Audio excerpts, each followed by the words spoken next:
You did this. This ain't on me. This is on you. Welcome to PetSuites of America present Pup Life, the podcast unleashed. I'm your humble host, Pugs Moran. You did this. Look, the last couple of episodes, we've been using a theme that hasn't been well received. We'll put it that way. I think it's fantastic. Got some complaints? Fine. We've got a new theme. How about dogs barking, what is this, an Ed Sheeran song? Huh? That's what you get from me. You insult my creative. You insult me from the beginning, I won't even try anymore. And you'll just get garbage like this. I'm kidding. Come on, folks.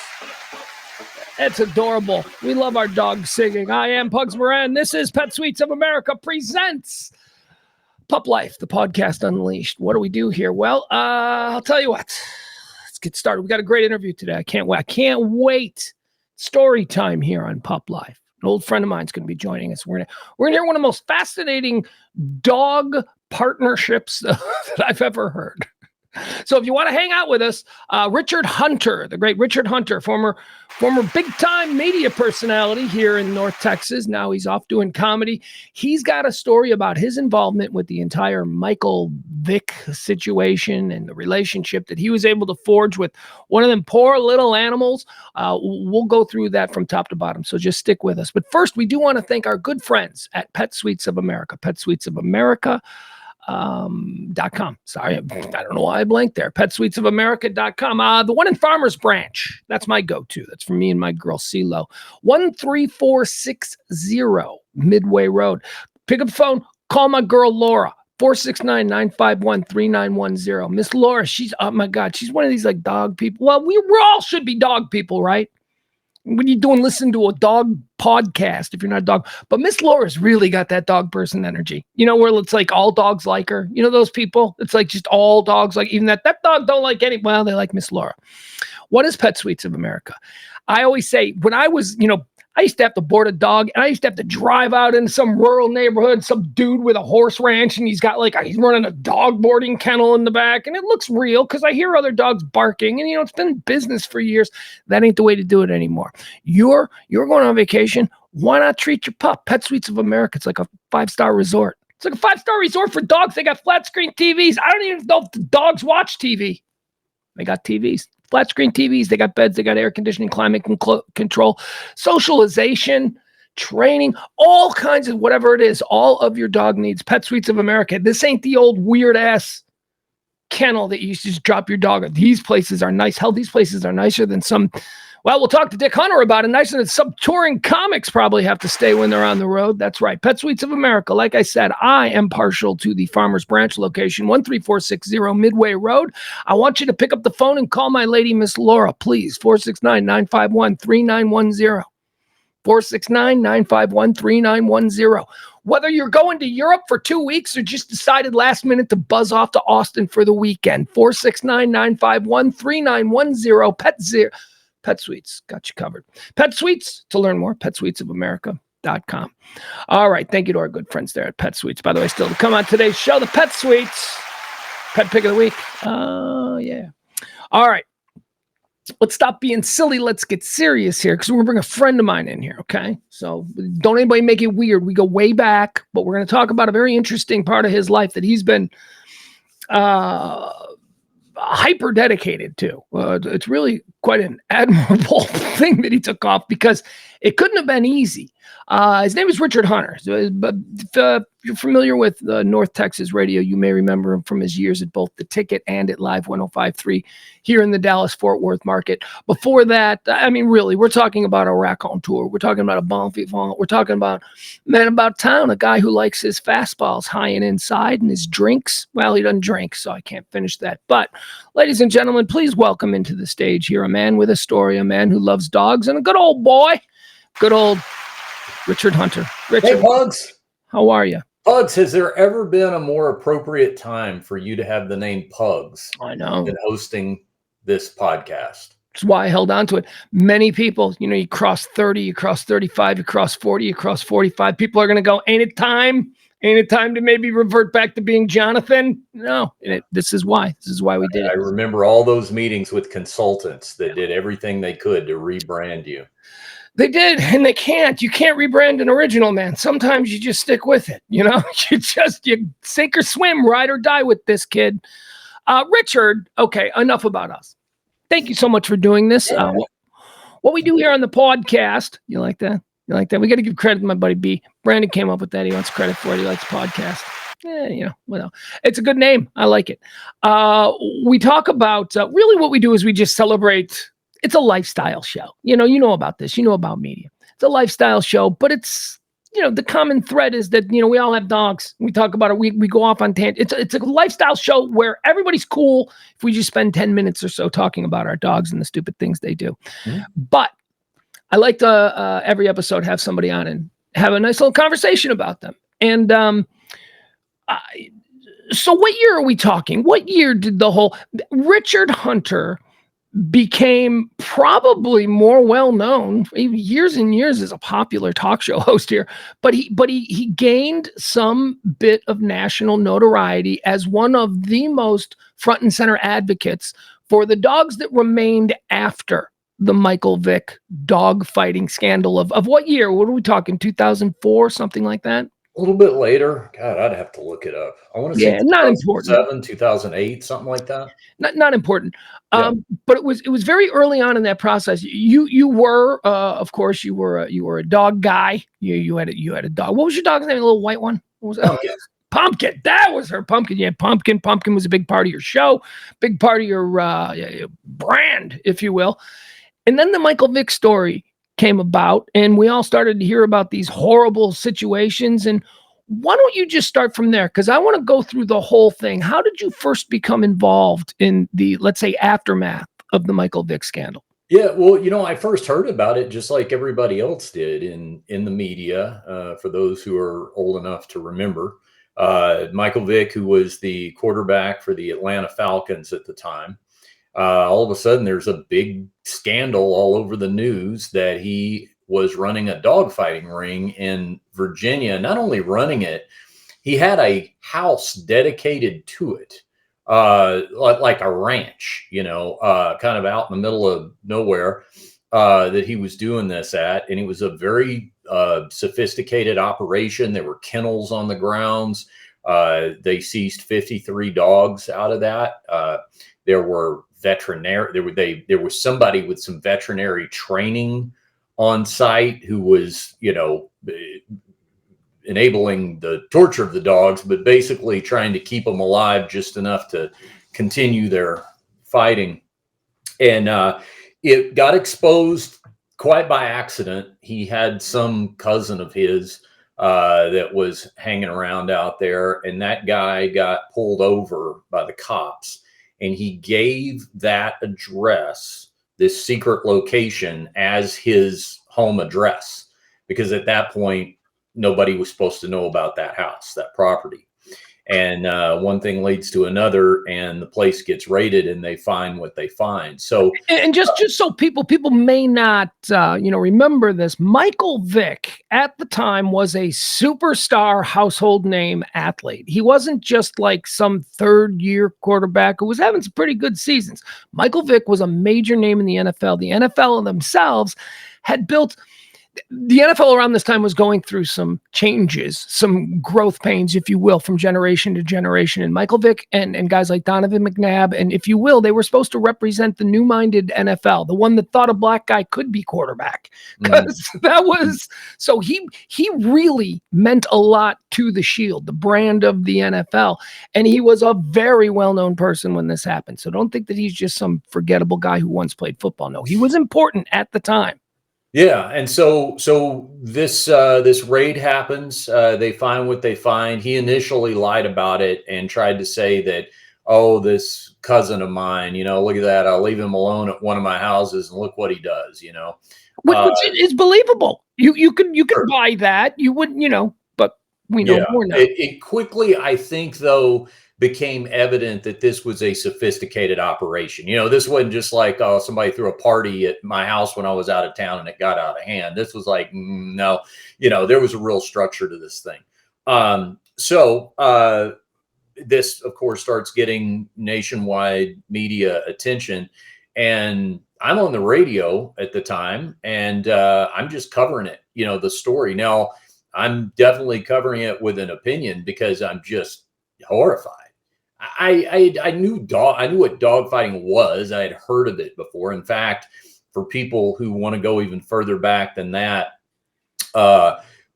in the Dallas area, Nate Newton was once upon a time discovered at an illegal dog fight, ironically trying to hide behind a tree when the place was raided.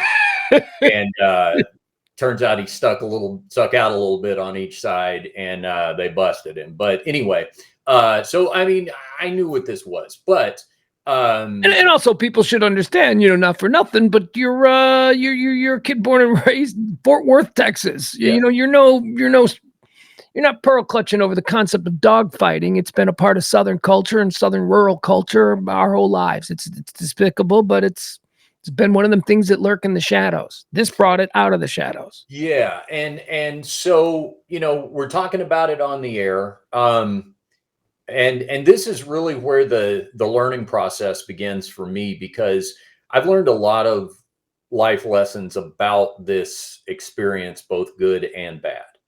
And one of the first things that I really remember from it was, I mean, I thought I was a pretty well-educated person, but my naivete, because when this happened, I remember one of the first opinions that I expressed on the air is, oh, this guy's done. Well, look at that. Now this person is a pariah. Like, you know, Michael Vick will get good lawyers. You know, he's probably going to go to prison. Maybe he doesn't have to go for too long, but playing NFL again? Oh, please. No one will want to have anything to do with this person. I think normal society thought that this was an obscenely awful thing for anyone, celebrity or not, to have to wear. And yeah, I think I agree with you. I think everybody thought that the realization, well, I mean, look, we've learned a lot of things in the last 10 years or so about what people will put up with and be like, I guess that happened. But yeah, you're right. I mean, I with you as well. I thought this was one of the worst stories ever that I'd seen associated with a professional athlete, and certainly an athlete that large. And O.J. Simpson murdered people. You know, that's how I felt about it. So I continued to cover it on the air, or like I said, initially from that perspective, just thinking, you know, that I'm covering the story of an ex-athlete at that point, that this person would never be brought back into polite society. Just, you know, what type of punishment is going to be dealt out. And as the investigation progressed, and this investigation had some components to it that might kind of surprise people. You know, for example, the Department of Agriculture was involved because it involved crimes related to live animals. You know, that you might not necessarily know would be a part of this if you didn't have any prior experience with this sort of thing. And it's through that, you know, Vick's, I wasn't even there, defense quickly starts to crumble, and he realizes that he's facing serious prison time, which, by the way, was for the racketeering. It was for the interstate gambling. The organization of the ring, not the actual crime of pitting animals against each other. Yeah, I mean, there was some of that. There was some animal cruelty charges, but if you really want to have an uphill battle against a prison sentence, don't pay the IRS taxes on your gambling operation. That's just what I was going to say. Yeah. In the eyes of the government, the thing he really did that pissed him off was he didn't pay his taxes. Exactly. So he realizes he's facing serious jail time. So now there's going to be a plea bargain. Well, which still resulted in prison time, just a lesser sentence. So as a result of that investigation, and documented in that plea bargain that he signed, that he admitted to. So understand, this is Michael Vick saying, "Yep, I admit to this." You know, you quickly realize that not only is this person doing this, vile act of encouraging these dogs to fight each other? But there's really a sociopathic element to this man's crossed wires, because and it's important to state this. I'll just do it briefly because I hate to bring the whole thing down too bad for you, but it's the reality. He was, not only getting the dogs to fight, but he was delighting in torturing and prolonging the deaths of the dogs who would not perform.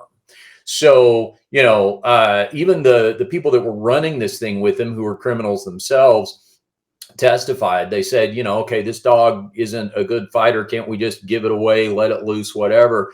Vic was, for example, hooking a car battery up. Yeah. We don't need to go into such detail. I mean, I think that we can all. Yeah, I'll stop it there. But he was torturing it to death, right? Yeah. And so you quickly realize in covering this, that's a graduated level of this. I mean, even as unfathomable as imagining somebody enjoying a dogfight is, now you're thinking about this sadistic thing. So now you're talking about, here's my point. You're talking about somebody who's got mental issues. I mean, this is not, I fell in with the wrong crowd. I shouldn't have been in the car that went to that party or whatever. This is, So now he has an absolute seeming lack of compassion. Right. Yes, that's right. That's a bad person to elevate to the level that Michael Vick was elevated to by the good football fans of Atlanta, Virginia. That's right. Before that.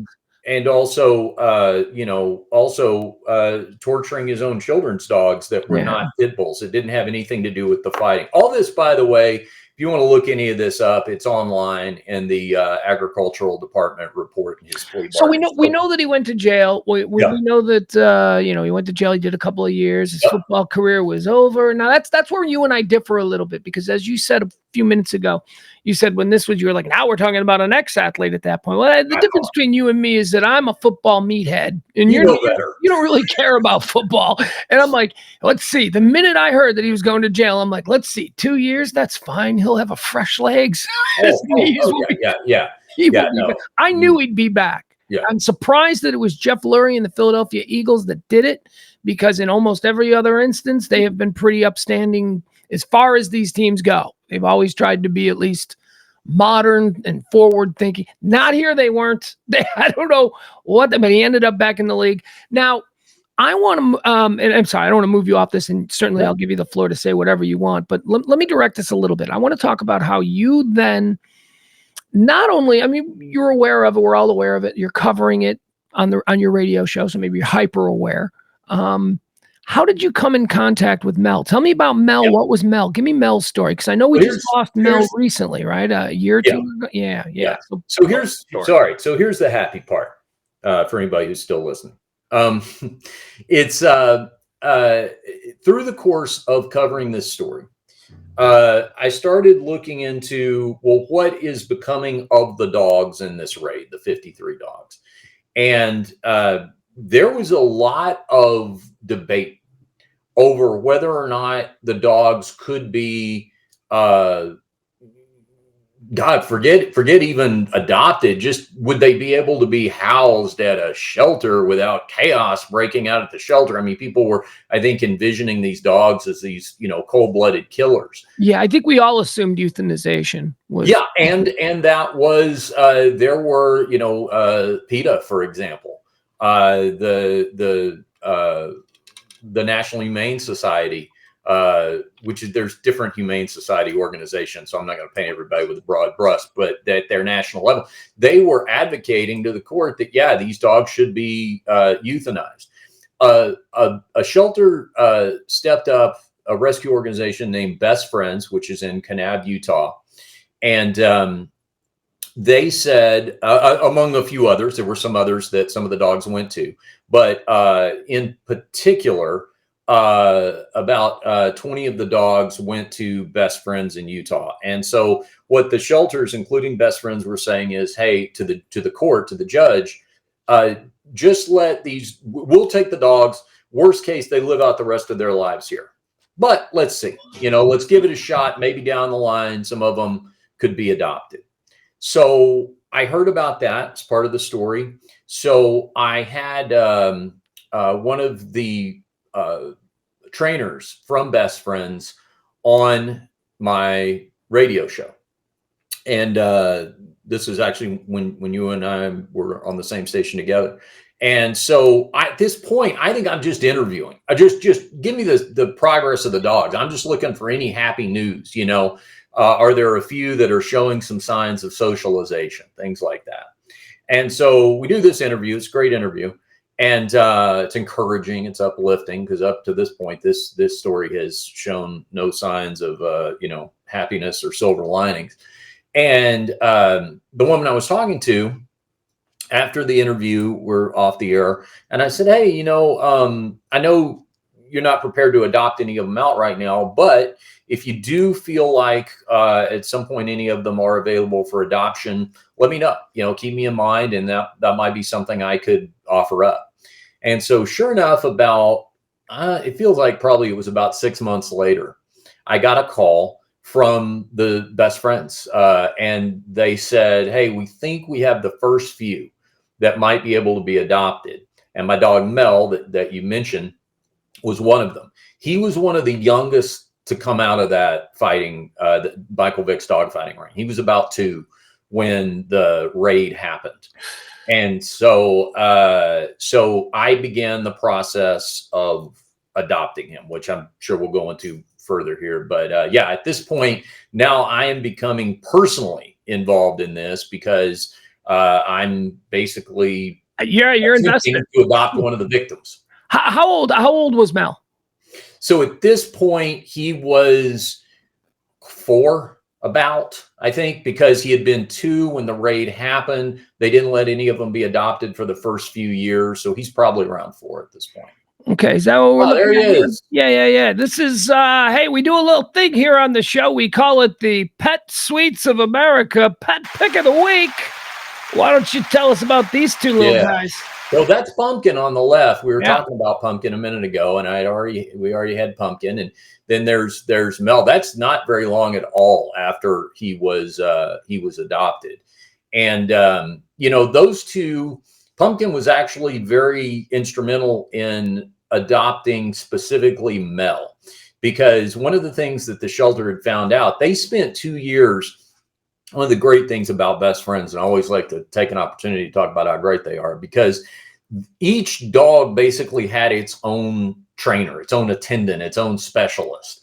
And they were evaluating the individual behaviors of and personality traits of each dog.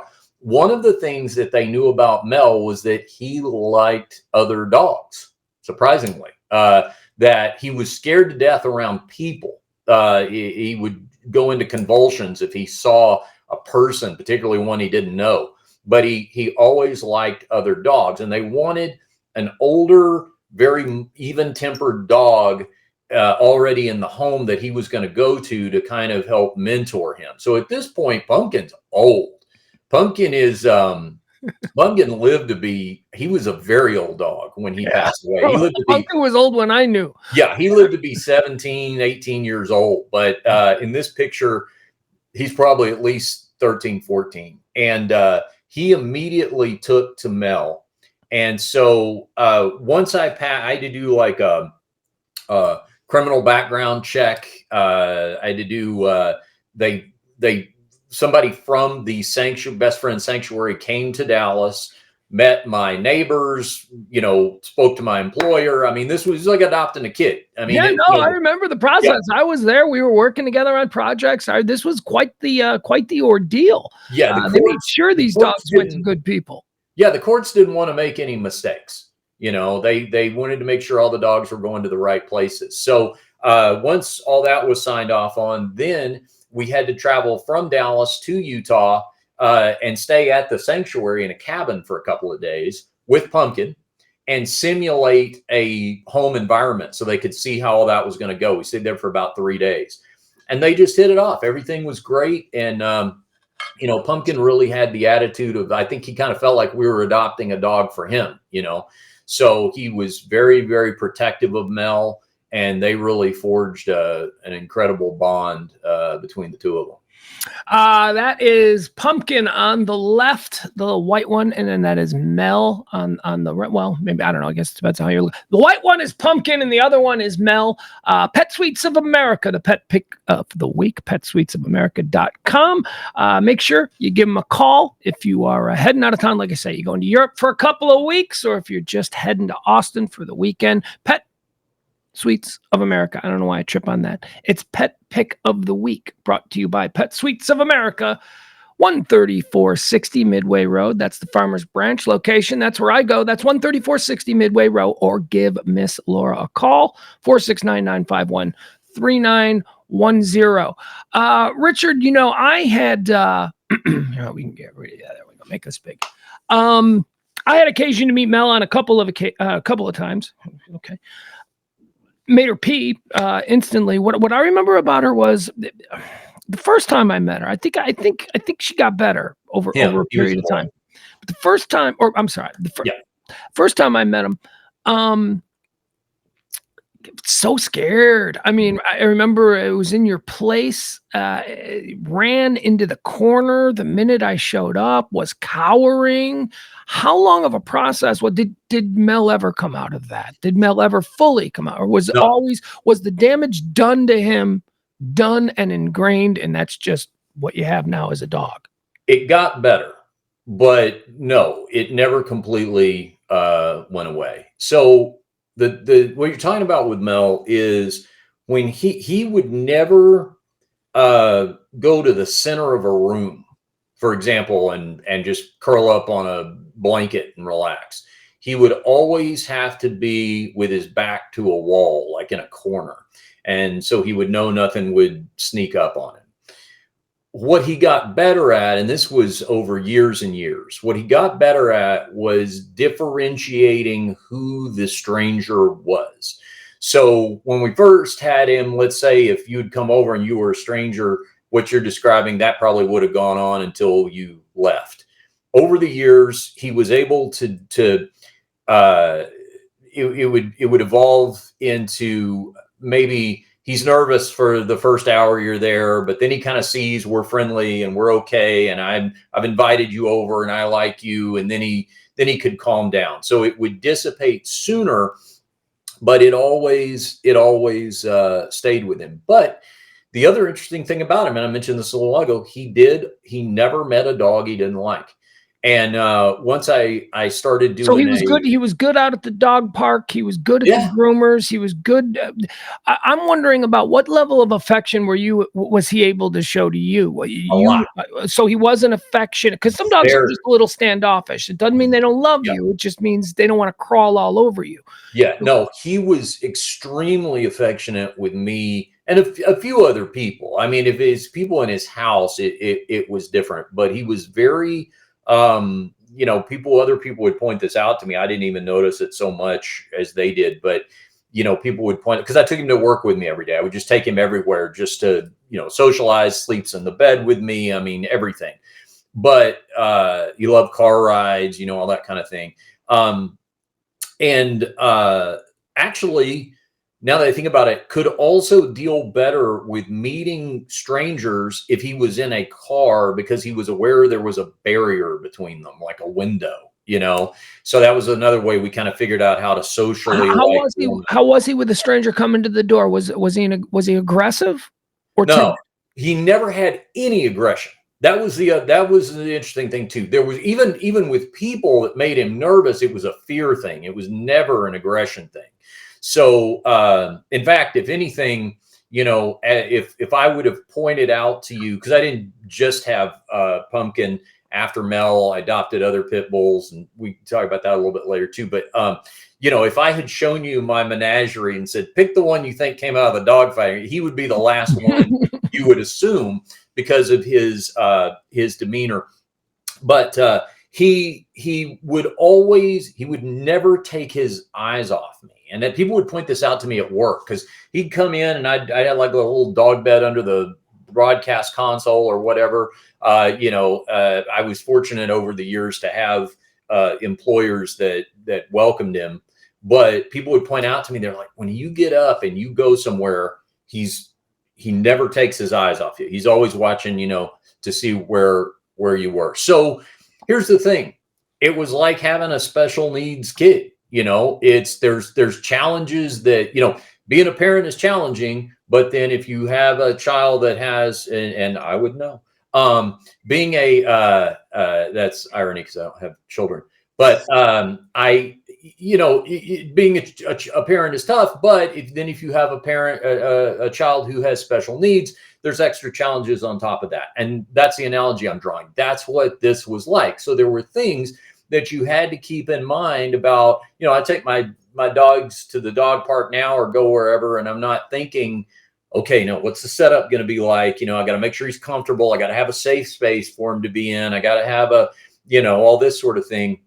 And that's just the trauma that he carried with him until the end of his life. He did mention that we lost him just to natural causes just a couple of years ago now. But he lived to be well into his 14th year. So he had a good long life. Amazing. A dog that, drew the short straw upon, where it came out and its litter and what it was intended to be. And look at that, 14 years of life, loved. Everybody got to pet him. You brought him everywhere. That's a great story. Now, I do want to talk about another aspect of this whole thing, and this is the justice. We talked a little bit about how Michael Vick was sentenced to prison. His career was over. He came back, signed a big deal with the Eagles. I mean, he kind of faded away for a number of years. Michael Vick, we didn't hear much from. Now Michael Vick's Mr. TV guy, wearing the suit, doing the pregame stuff, making his jokes about, he has been welcomed back into polite society in a way that I certainly didn't think would ever be the case. What do you, Richard Hunter, who raised his dog, when you see this, when you see that Michael Vick is now just another guy on another sports panel, totally accepted as normal, what's going on in your head?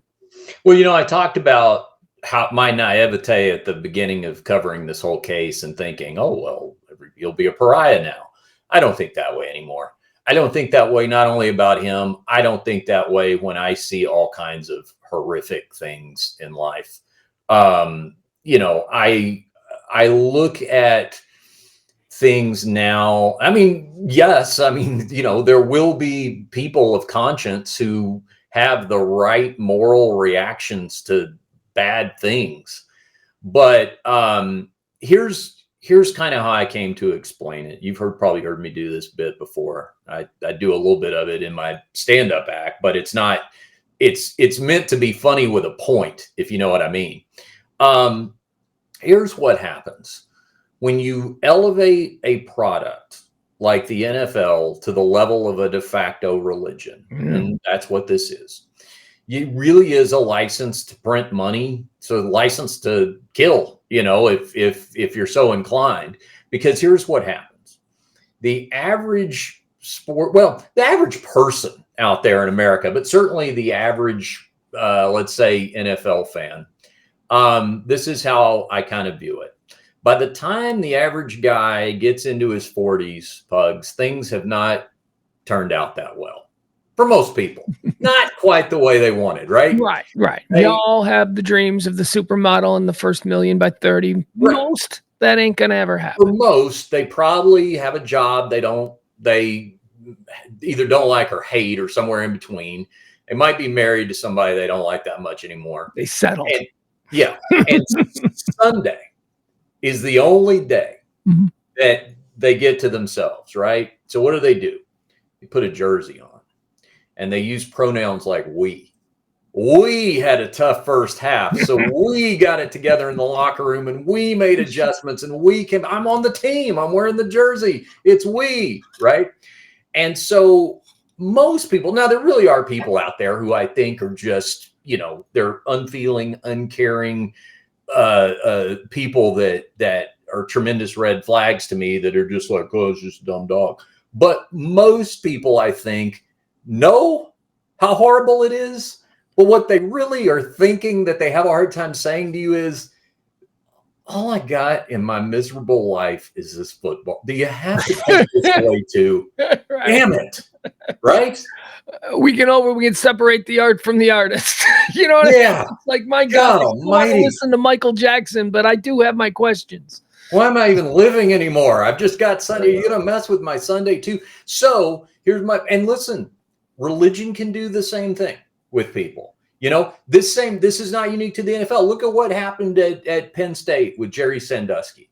Why did it go for so long? Because that was a de facto religion up there. What did it take for people to go, Joe Paterno can't know anything about this? We made a statue. He doesn't know anything about this. That you reminded me there with your church and religion and football and all that stuff. The great line from the film Concussion, where I think it's the Albert Brooks character. He leans across the desk and he says, we're talking about the shield. We're talking about the brand. We're talking about something that has been given an entire day of the week. Used to be the churches. We took it. Yeah. And that's the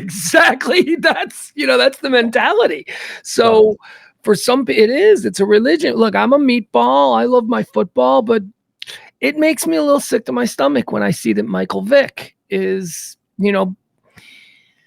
Michael Vick is welcomed back. Meanwhile, has anybody heard from Michael Sam? Remember the gay guy that they ran out of the league for being gay? I mean, how about him on a pregame show? That might be but we got Michael Vick. We got the guy who, did some absolutely reprehensible things. So, I've said it. Here's another one for the Dallas audience. If you go back far enough, after this Michael Vick business, if the Dallas Cowboys were one extra point away from a Super Bowl win and he could still kick it through the uprights, I think there would be conversation about Rafael Seppi.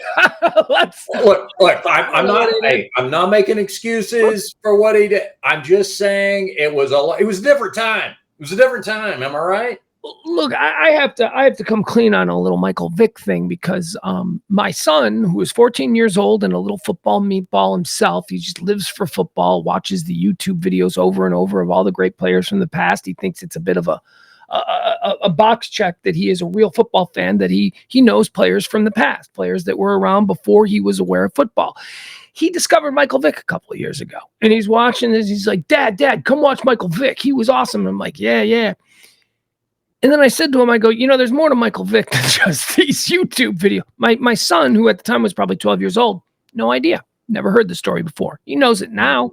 And he's like, yeah, because he's a dog freak too. But did you show him the old video of when your buddy Richard blitzed him?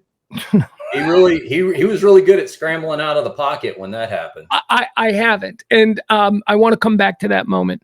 My point is, I don't know that people remember, and I don't know that anybody's really all that in a hurry to remind people of what he did. Right. As long as, ABC Disney or whoever the hell's running ABC football wants to put him up there and people don't ask too many questions, he's Michael Vick. Now, what I did also want to mention is that you made quite a name for yourself with your dogged pursuit of Michael Vick, wherever it was that he decided to come out of his hole and show his head. Tell me a little bit about that and how that got started and some of the weird predicaments you found yourself in hounding Michael Vick and calling him to account for his charges. Yeah, this was weird too. So, and then, it's born out of nothing more that people at the time, because I had the radio show in Dallas and all that, it's kind of easy for people to go, oh, this looks like a big publicity stunt or something. But I was very careful to always make sure that anybody who talked to me about this, from a media standpoint or anything like that, did not plug anything for me, did not mention the call letters of my radio station or anything. And it's funny because this did not occur to me until it started happening, but a lot of people assumed, oh, that's because he doesn't want his employer to be angry with him. He doesn't want to shame the call letters of whatever radio station he's on. No, not at all. I was very proud of my confronting of wrong and evil, but I just didn't want it to appear like I was promoting my time slot or my show. So what would you do? You'd find some Rotary organization that was going to give Michael Vick an award or something, and you'd go and stake it out. How did this work? What was your game plan? So there was the first time I did it, and there's been a couple of times. I'm not done with him, by the way. We will continue to cross paths. And I'll make sure he doesn't forget who I am. But the first time I did it, it was the year that the Super Bowl was in Dallas. I don't remember quite off the top of my head when that was, but Super Bowl was in Dallas, and I can't even tell you who was playing. It wasn't the Cowboys, and it wasn't the Eagles. I think he was playing for the Eagles at the time. But he had booked a number of personal appearances in town, like hosting after parties and things like that. So I called his parole officer for the first of many times. I'd say several times that I've called him, and to question certain things. And one of the things I questioned was, is this okay for him to be doing? Like, does he have permission to travel out of state to, be around alcohol and, possibly other criminal elements? You're being a Karen, but a Karen for a good cause. Yeah, absolutely. And that conversation started happening with the league office as well, with the NFL commissioner. And so what happened was they forced him to cancel his appearances. So he was not allowed to host any after parties and any kind of thing like that. But he kept one appearance that he was making. He was going to speak to some at-risk youths at some nightclub in the middle of the day in downtown Dallas. I can't remember what the name of the place was, but I heard that he was going to be there. I got this information. So I got credentialed, got a media credential. So I'm legitimate. I'm there legitimately. And he's up there, he gives a little speech to the kids. And then what was that like? Well, it was ridiculous. Of course. It was somebody had taught him the phrase, each one teach one, because he kept repeating that over and over again, but what he said to the kids, I'm kind of glad you asked that question, because it is interesting to share. When I was watching him give this speech to these kids, what he told them was, if you do what I did and you have all these millions at stake, you could lose it. And he was right, because he did lose it. He gained it all back, but he did lose it for a time. But what he didn't say, Pugs, to any of these kids was, if you have these diabolical thoughts, right, in your inside that I had, if you have the urge to hurt someone, to hurt something, tell someone. Tell your parents, tell a teacher, get some help. He wouldn't say that because he didn't think that, right? That's the furthest thing from his mind. Well, he's a narcissist. Among the many things that Michael Vick obviously suffers from, a professional football player at that level is a narcissist. Yeah. So what he was really saying was, hey, look at my empire. If you get busted, you can lose it, right? But keep in mind, too, he's also telling that to a room full of children who just statistically don't have his 1 in a million football talent. No. None of, statistically speaking, none of the kids in this room are going to go on to be the next Michael Vick. So what's going to happen is, when they commit their first felony, they're going to go to prison.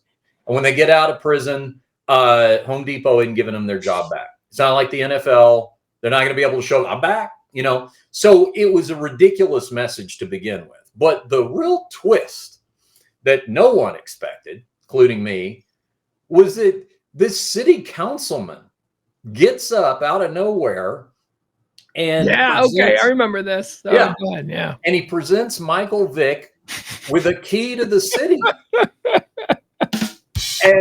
and so now he's got this key to the city. What was that guy's name? Why Craig? I remember the dude's name. It was a big scandal for him. So he gets up there, he gives him the city, the key to the city, And why? Like, what was the ramp up for that? Like, what was this guy like? And now because of blank, yeah, that's I'm the giving thing. you the key to the city. What was that about? He didn't give any good reason for it other than he just got up and talked about what a football fan he was, Dwayne Caraway. That's it. Yeah. I was okay. Right. Yeah. So he's up there waving around this key to the city. Yeah, and you great football player, and here you go. He gives him this key. So now Vic gets off the stage and they're ushering him out. And this is the video that we're talking about that people can find on YouTube if they look it up.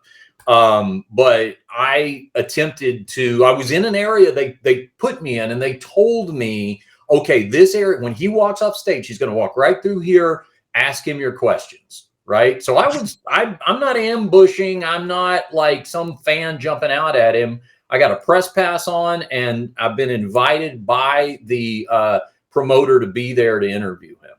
So as he walks by me, when he realizes who I am and what I'm there to talk about, he wants no part of it. Now, I was prepared for a couple of things because this was our first face-to-face meeting. I was prepared for no reaction at all. Like he's going to blow me off or whatever. I was prepared for something angry and aggressive. Maybe he wanted to get confrontational. What I got was so chilling because when you really look into this guy's eyes, there's nothing there. Well, yeah, I've actually got it on YouTube. Let's pull it up. Yeah. So people watching this on YouTube, sorry if you're listening on the podcast, you can go to YouTube on the YouTube page, Pup Life. And this is what Dick is talking about here. There we go. Okay.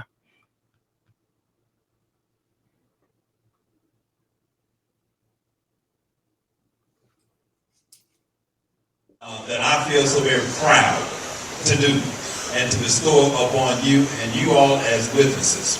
I would like to personally present to Michael Vick the key to the city of Dallas, Texas. You want it, you deserve it, you earned it. We appreciate you and we love you. All right? That is the key.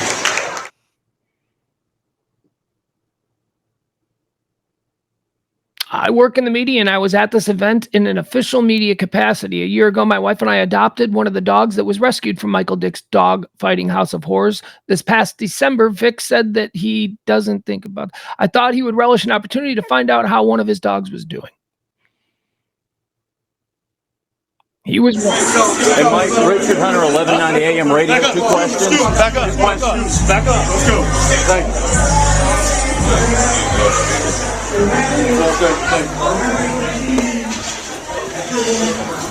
You better be out here. Huh? 2 questions, Mike? Nothing, man. What time's I gonna tell you? I'm gonna ask you one more time. Get the fuck out of my face. While one of Michael Vick's bodyguards is cursing at me, another entourage member is restraining me. Okay, so you're being restrained during this. He's about to say something very interesting. You said you're worried about the dogs, Mike. Now's your chance to talk.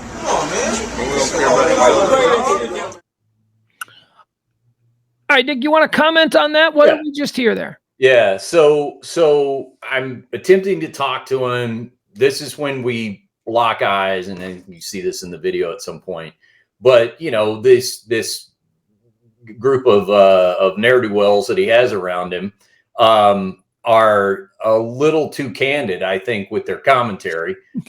They probably haven't met with the same image consultant, and they're saying on tape that they're cursing and we don't give a blank about the dogs and all that kind of thing.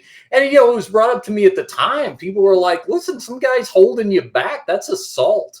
Now I didn't press charges against the guy or anything like that, but it does just go to show you that even with this amount of money on the line and the amount of trouble that this guy has gotten in and everything the NFL has riding on it, you would think they would not create a situation like this for him to begin with. I'm talking about the people that are around him. I'm talking about hey, you know what? We're only sending out the white glove crew. Right. The ones who can handle this kind of thing. They didn't anticipate this. Here, let's continue. I want to see the rest of it. Your chance to talk.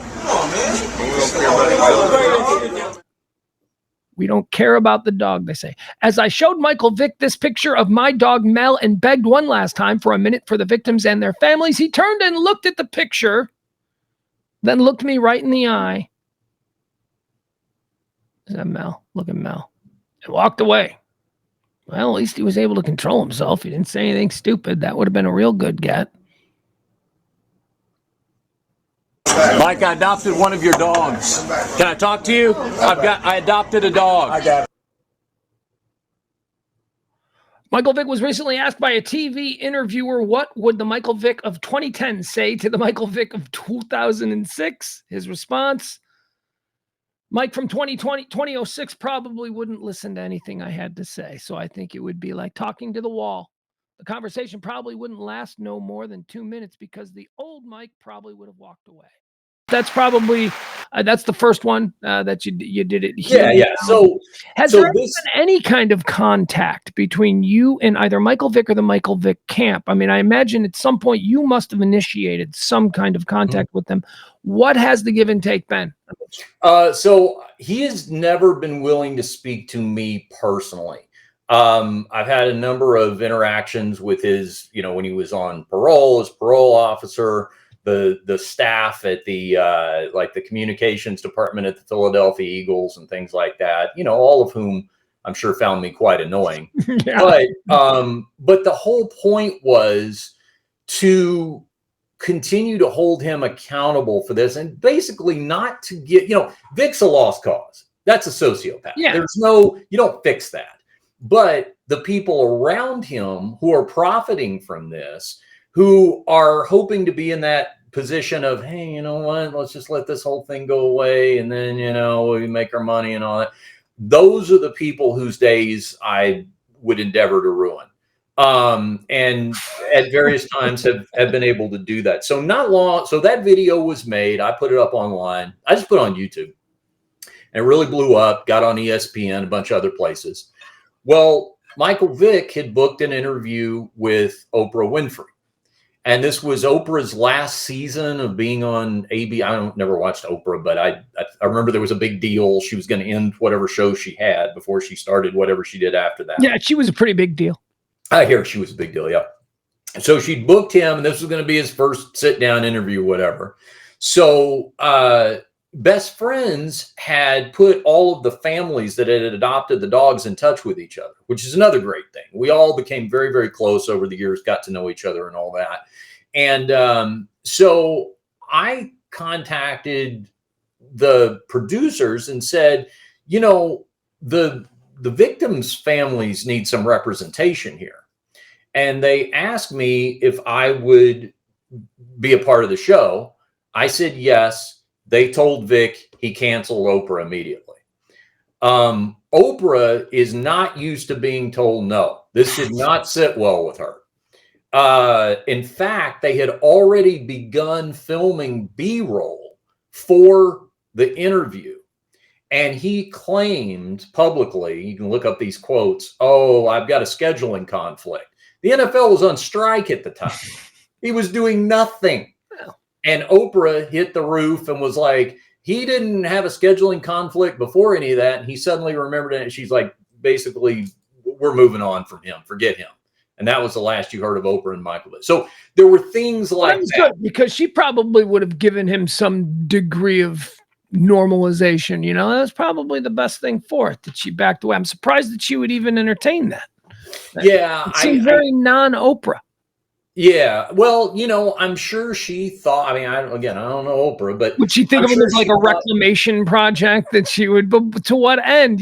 She's a smart woman. You and I can see he's obviously a broken man. It's exploitation, hot story. Oprah. That is kind of shameful on the part of Oprah. There is no good reason for her to have had him on other than just exploitation and the idea of ratings. I really think, Pugs, if I'm trying to give most people the benefit of the doubt, I think this is a hard thing to really understand the depths of that depravity of him. Of course it's horrible. I mean, any normal person is going to be like, this sounds brutal. But I also think there's a lot of people in a misguided way that think to themselves, but it was pit bulls. They're trained to kill. Oh, they're that bred whole to thing. kill. But there are people who believe that, A and lot less now than yes, maybe say 20 years ago. I mean, I agree. there has been a concerted effort to sort of rebrand the pit bull and to sort of push back that. I don't even know where that came from. I mean, all of a sudden, pit bulls were like the meanest things ever, and it has not been my experience. The pit bull's biggest problem is that sometimes idiots own them, and Yeah. they're big dog, they're strong dogs, right? So let me ask you this: you were talking about your son earlier. You got a son who's a football player. If you have a child and he is the beefiest kid in the fifth grade, He is. whose fault is it if he's a bully on the playground? Yeah. It's not because of his size. Yeah. It's you. Yeah. Right. So it's nature versus nurture.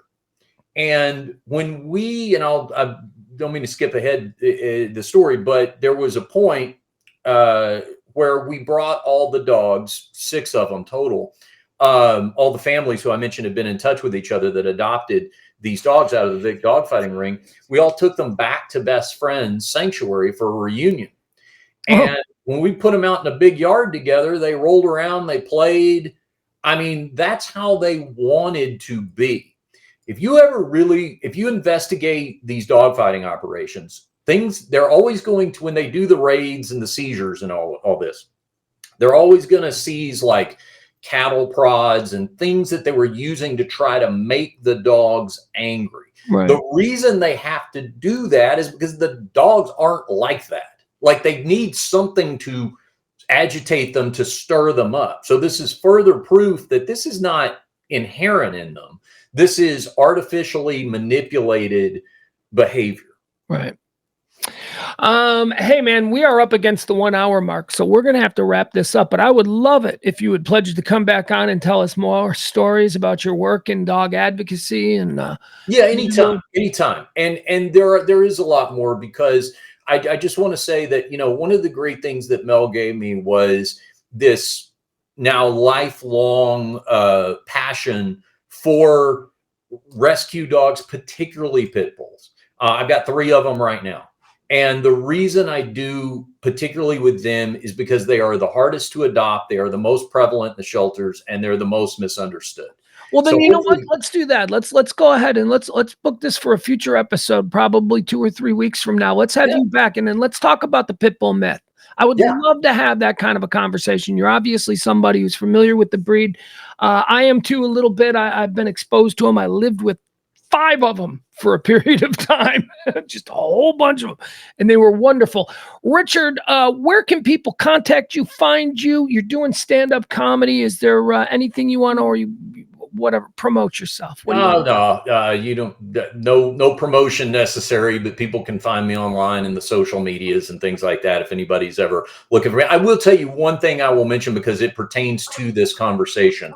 There's an incredible documentary that was made about all this called The Champions that came out a few years ago. It focuses on the dogs that were adopted out of Michael Vick's dogfighting ring. It's myself and it's a number of the other families. And this documentary crew spent about a week with each family, showing how the dogs lived, how they were, they were great with kids, all this sort of thing. It shows the reunion that I mentioned at the very end of it. So this is, it's available on various streaming services. You can get it on Amazon. I know it's been on Netflix in the past, but it's called The Champions. So if you really kind of want to see the video that goes with the explanation and actually hear from people who are, I think, much more, what am I trying to say?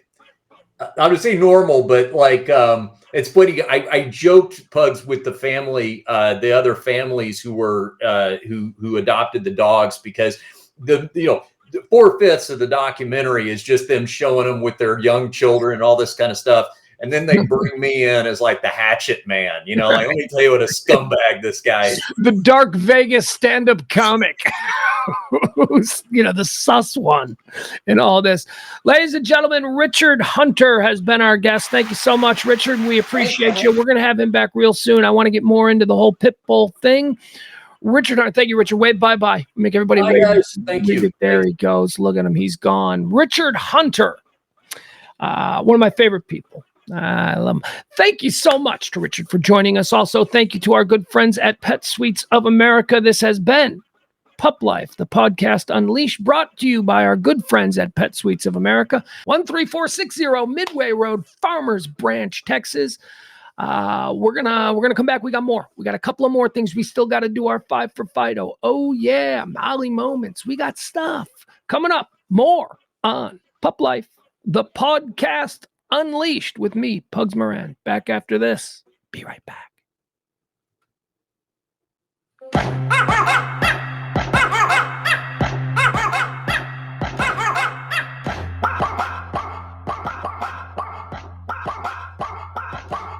Oh yeah.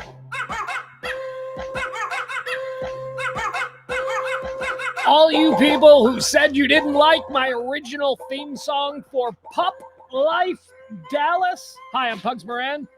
Going to end this show with a regular segment that we do here. 5 for Fido. 5 things that we think you can enjoy doing with your best friend. We'll get into that in a second. That's right. Dogs barking the Imagine Dragons. That's the kind of fun stuff we have here on Pup Life. Thank you to Big Dick Hunter. That's his stage name, Richard Hunter. Well, he's not a porn star, Richard Hunter, media personality and all that good stuff. Joined us for a nice long conversation about all of his work in the dog advocacy world and his specific involvement in the Michael Vick situation, Michael Vick dogfighting situation from a number of years ago. So that was great. Tell your friends, Pup Life. We're going to wrap up this episode, as we're going to do every episode, with a little segment that we like to call on this show 5 for Fido. That's right. 5 for Fido. 5 for Fido needs a theme. Let's see.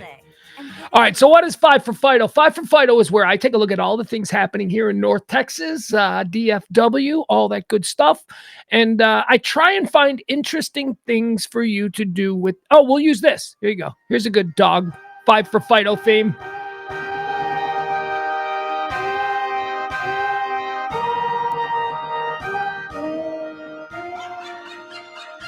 Seems to be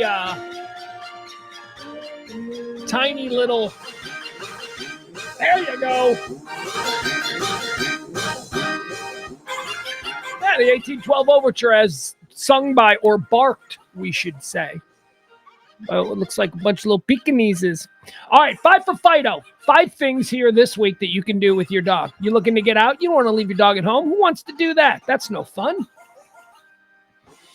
I mean, when you got to go out, we know where you're supposed to put your dog, right? PetSuites of America. That's right. PetSuites of America. PetSuitesofAmerica.com. Check them out. Now, I'm partial to the one there in Farmers Branch. Call them at 469-908-8376. That's 469-908-8376. PetSuites of America.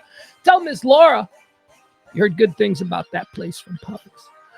So anyway, that's what we're going to do. So when you're not getting your dog a nice little vacation, nice little spa stay, a place like PetSuites of America, maybe you want to go out, so you can leave the dog at home, or you can take them with you. And there are more and more places now. I'm gonna turn that off. The 1812, it was fun, but a lot of places now. We didn't used to see this. More. Okay, fine. We'll do Imagine Dragons again. We can do that. The show is completely spinning off the rails.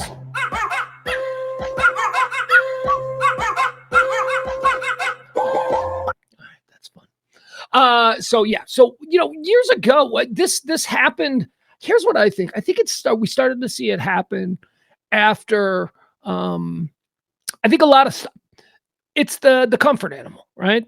We started to see, because you couldn't used to just bring your dog on an airplane. You couldn't. I mean, I wish you could, but you had to put your dog, it had to be stowed, and it was kept underneath the plane, and it was a whole thing. You had to travel.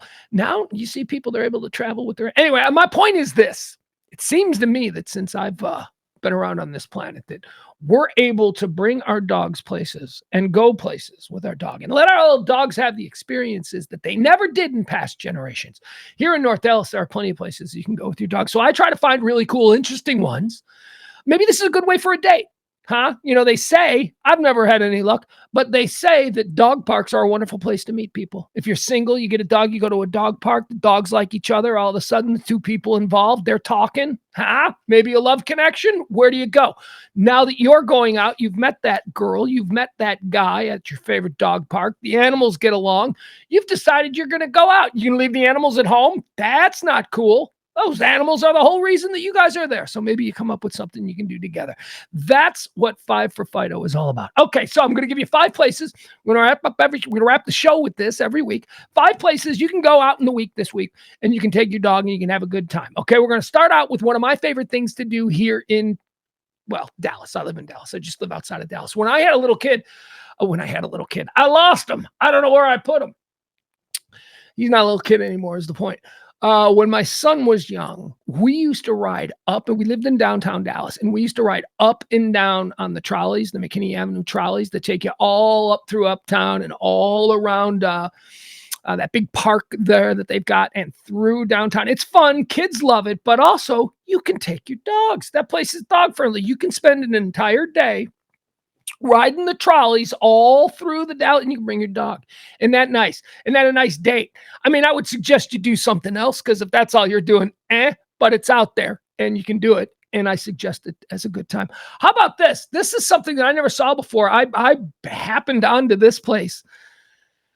Are you familiar with the Shacks at Austin Ranch, 5800 Windhaven Parkway? That's 5800 Windhaven Parkway. It's out there in the Colony, okay? It's a dog park. It's like a really cool dog park, except there's a number of, I don't know how to explain it, number of bars, I guess you could call it. So I think of it like this, because I've never seen anything like this before. And apparently these are becoming all the rage, these kinds of things. The Shacks in Austin Ranch we're talking about. It's like a food court in a mall. Almost. I mean, a really nice one, a really cool one. Don't get me wrong. It's like, and it's really cool. What ambiance this place has. I mean, they spared no expense in making this a really cool experience when you take your dog out to the Shacks at Austin Ranch. So it's a dog park. You let your dogs, they go out there, they go play, they have fun, but you're drinking beer and you're meeting people and you're dancing, and there's a bunch of different, there's food. I know they got tacos out there. They got barbecue out there. What a terrific idea. I had never seen this before. And like I said, I guess there's where have I been, right? Because apparently this might be a thing and I'm just noticing it. But the Shacks in Austin Ranch, number 2 on our 5 for Fido. Shacks at Austin Ranch, located at 5800 Windhaven Parkway, the Colony, Texas. Oh, by the way, the dog park is open from 7 to 10, 7 a.m. to 10 p.m. Bars, I think the bars are open for bar hours. But the dog parks themselves 7 to 10. All right, here's one that I like. I don't know. I've never done this in Dallas because I've never really thought about it, but I guess there are some pretty cool places. So you're looking for something to do, huh? You got to walk your dog, huh? How about combine the two? How about taking a walking tour of Dallas, a dog-friendly walking tour? That's right. They have them. They have them where you're supposed to bring your dog, where it's just you and a whole bunch of people walking your dog, and there's somebody giving you a tour about what it is that you're seeing. Bring a doggy bag, pick up after them. But other than that, that sounds like a pretty interesting time. If you enjoy like architecture tours and historic tours and all of that kind of stuff, walking tours of Dallas, you can contact City of Dallas. Just Google the number. That's number 3 on 5 for Fido. Go on a nice walking tour. Okay, so we're gonna mash this one in here too, because this is gonna be number 4. Number 1 was I got out of place here. 1 is gonna be the McKinney Avenue trolley. That's good. 2 is gonna be the Shacks at Austin Ranch. That place is really cool. You can have a good time there. Go out with your friends, get all your dogs, spend the day with your dog and your friends. Number 3 is the walking tour. Now, this is only if you're interested. I know there's a really cool Deep Ellum Brewery walking tour that you can do. And I know that that's dog friendly as well. That's interesting. Your dog gets the exercise, all of it works out. 4. All right. I want to mention this one.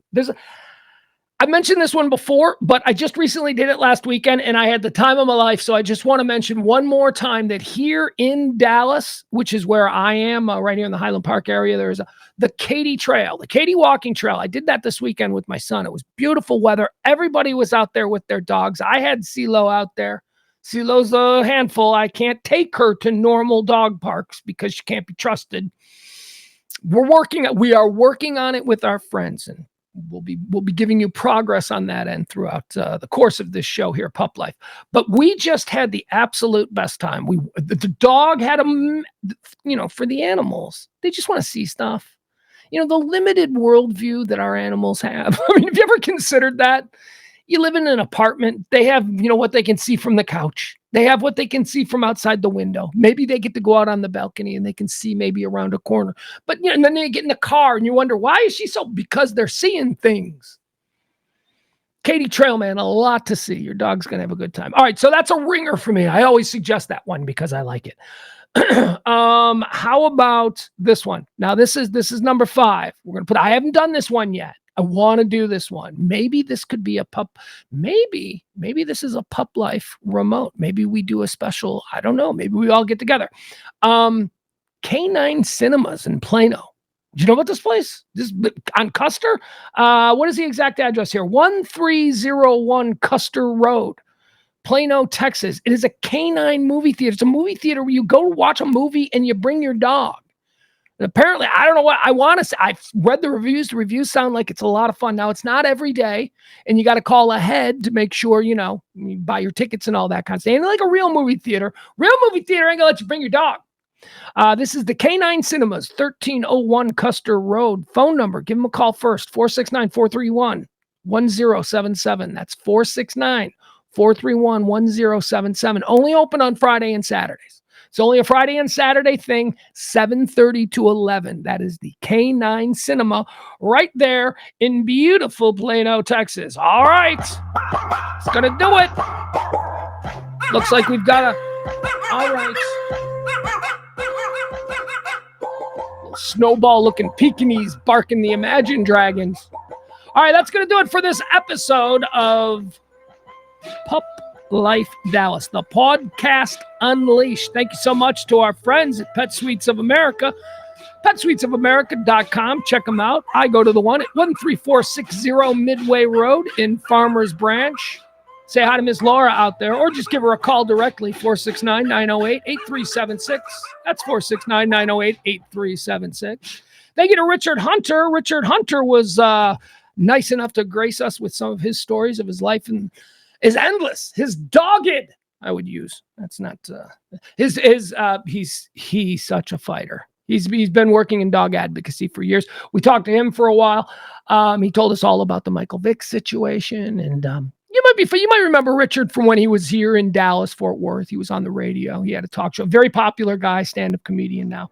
All right, that's going to do it, folks. Thank you so much. This has been Pup Life Dallas, the podcast unleashed. I'm Pugs Moran. Thank you to our executive producer, Lacey G. And as always, you, the dog lover out there. Bye, everybody.